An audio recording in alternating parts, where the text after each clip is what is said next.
how to create an Amazon storefront page.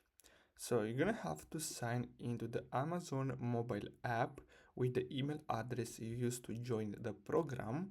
Then simply tap the icon on the bottom that looks like a person. Scroll to the Your Account section and then tap Your Storefront. Then simply tap Edit My Storefront and then update your page.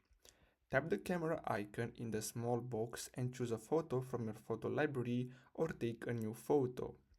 Tap the camera icon on the bottom right of the large box and choose a photo from your photo library or take a new photo if you want to add a cover photo.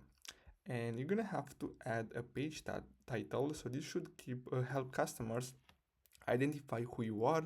It could be your name, social handle, or brand.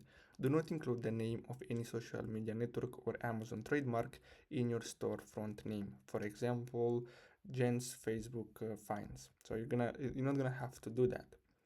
And you're gonna have to add a page tagline and save. So this should describe what this page is, like shop all my favorites products. Make sure to tap save to preserve all your changes. So basically that's all you have to do. Thanks for watching.